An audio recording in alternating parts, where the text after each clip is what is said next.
गरीब की शादी। शशि की सौतेली माँ ने उसकी शादी की तो बड़े घर में, लेकिन पति कोई काम न करता। आप ससुर जी के साथ काम पर क्यों नहीं जाते?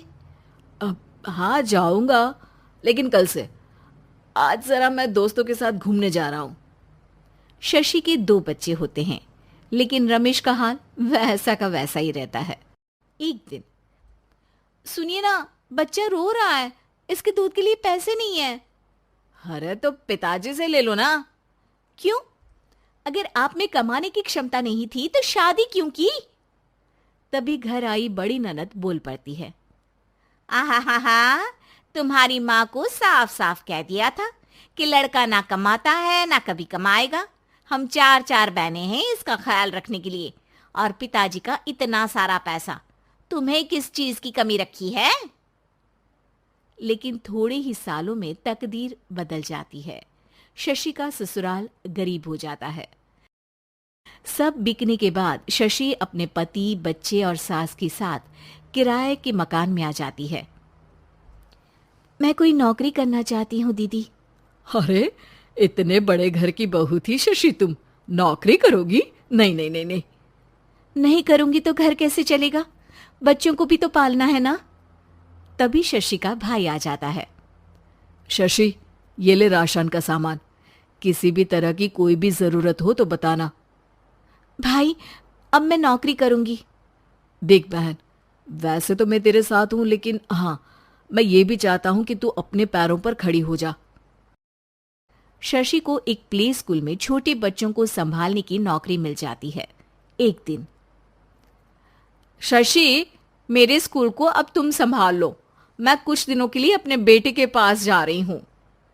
लेकिन प्ले स्कूल अकेले मैंने कभी नहीं संभाला है। अब ये सब मैं नहीं जानती।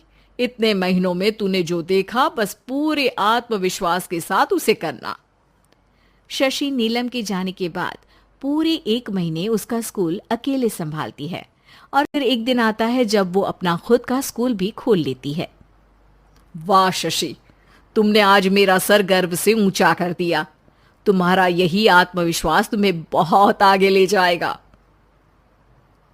नीलम, बहुत आगे जाने की चाह नहीं है, बस ये छोटा सा स्कूल मेरे बच्चों की अच्छी शिक्षा में मेरी मदद करे, यही मैं चाहती हूँ। शशि थोड़े थोड़े पैसों से ही अपना परिवार पाल रही थी। एक दिन उसके घर उसकी बड़ी ननद आती है। अरे भाभी, घर में कूलर तो लगा लेती, मेरी माँ को कैसे पंखे में लिटा रखा है? अरे तो शशि कौन सा एसी लगा कर सो रही है? वो भी तो यहीं रहती है ना मेरे पास। ज्यादा यहाँ आकर मेरी बहू को परेशान ना किया करो।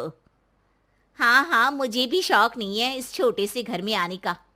मैं तो बस ये बोलने आई थी कि मेरे बेटे की शादी है तो ननिहाल का जो नेग होता है वो ले आना। हाँ हाँ, जितना बनेगा कर देंगे, और ना हुआ ना तो वो भी नहीं करेंगे। तभी शशि बोल पड़ती है।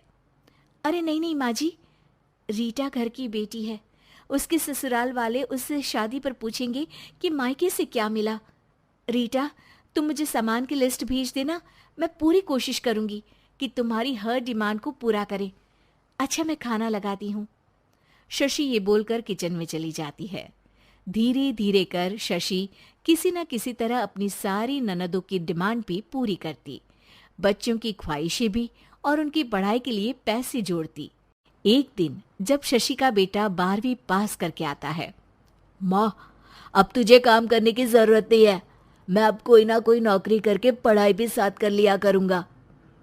शशि को लगता है कि बेटा और आगे पढ़ाई करे, लेकिन वक्त की मार के कारण वो बेटे को काम के लिए हाँ कर देती है।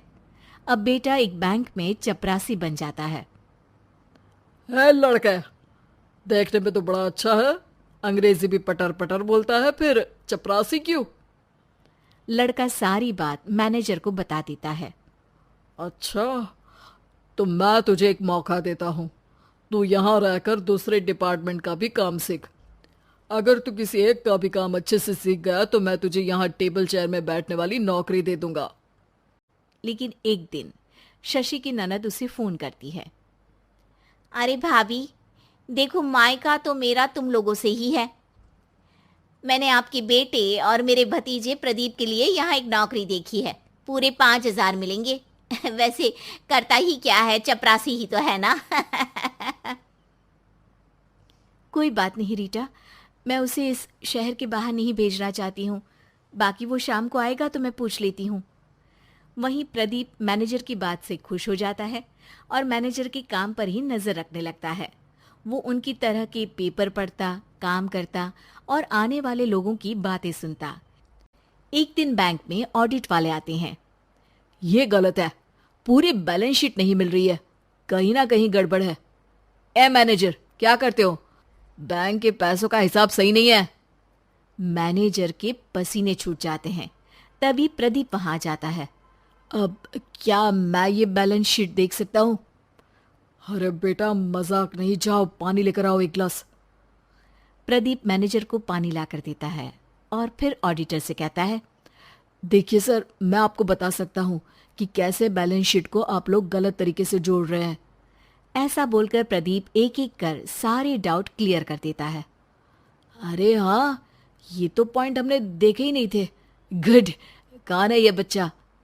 तभी मैनेजर बोल पड़ता है, अब हमारे यहाँ अकाउंट में नया आया है। ऑडिटर के जाने के बाद, वाह प्रदीप, आज तो तुमने मेरी नौकरी बचा ली। और आपने भी तो मेरी नई नौकरी लगा दी, अकाउंटेंट की। बस फिर क्या था, प्रदीप ने एक बार जो सफलता की सीढ़ी चढ़ी, बस चढ़ता ही चला जाता है। फिर एक दिन शशि की ननद, अरे भाभी कैसी हो? घर को तो बड़ा ही सुंदर चमका रखा है। अरे बेटी, कैसे आना हुआ?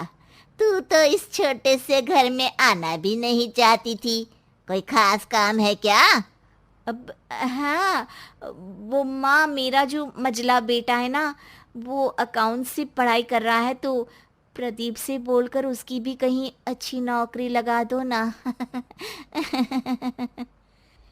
सास और शशि समझ जाते हैं कि कैसे पैसे आते ही लोगों के बात करने के तरीके से लेकर रिश्ते निभाने तक में बदलाव आ जाता है।